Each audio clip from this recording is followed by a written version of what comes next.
model for I mean, you can just listen. Sometimes I drum really hard, and that makes me sweat. fresh on tour. Oh, was that your old space?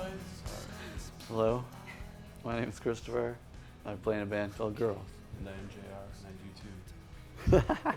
Yeah, for me, it's either the whole show is good or the whole show is bad. Yeah, that's That- true. yeah, never like, oh, that one was awesome, that one song. I like the band. I like the people. I like the mix of who is now in the band, and the shows have been really great. And then every once in a while having the backup singers. So far it's been like 1 out of every 3 shows or something. I mean, the studio is something that's been changing since the beginning. Each record has been a completely different experience. The first album was very much just the two of us working alone, and it was a very personal thing between the two of us. But it's opened up into being more and more people, and it's a team thing, just like tour is. So it's become almost a little bit more like touring in a way. But touring is traveling. It's not the same. When you're making an album, you're doing the most exciting thing you could possibly doing.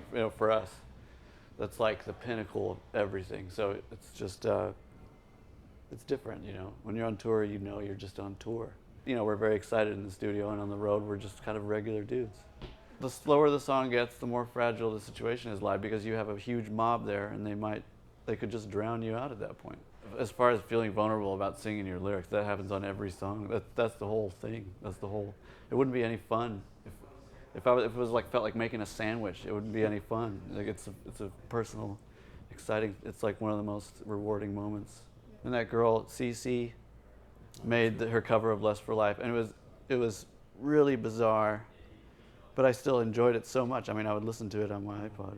I mean, when I say bizarre, I don't mean she did a weird thing. I just mean it was a completely different thing. It was like a club banger version of "Lust for Life," and a girl going like, "I wish I had." A girl saying "I wish I had a boyfriend" is an entirely different thing than a guy saying "I wish I had a boyfriend." So it was like just totally crazy. But already then I loved it. So sometimes on a song like "Love Like a River" that's designed to be an R&B song, I mean, it would be amazing to hear somebody with a great voice do it. I'm not saying I don't ever want to do it myself. It just, I mean, songs typically get covered and passed around, and I'd like to see that happen.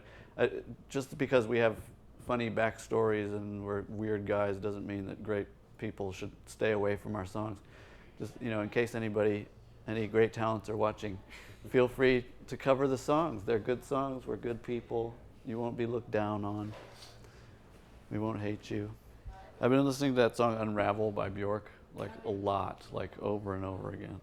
It's it's a really cool way that musically it's done. There's 3 saxophones, and one goes boom, and before that one's done, another one goes So instead of somebody going dun, dun, dun, dun, it's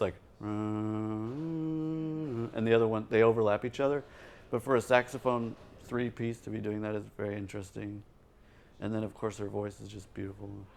I like putting my iPod on shuffle. I love my that iPod too. on shuffle the other day in the band. It was a really awesome shuffle experience. Isn't it amazing? Where that happens, and I was also very nervous. I was like, what if it plays some recording I did of myself? I mean, there's so much in my iTunes, and it all was very cohesive. And a lot of stuff I was like, I don't even know what this is. This is rad, No, but when we were listening on shuffle, Alex came on. Yeah, our and music came on. Yeah. and it was not skipped. Yeah. We listened to it all the way through.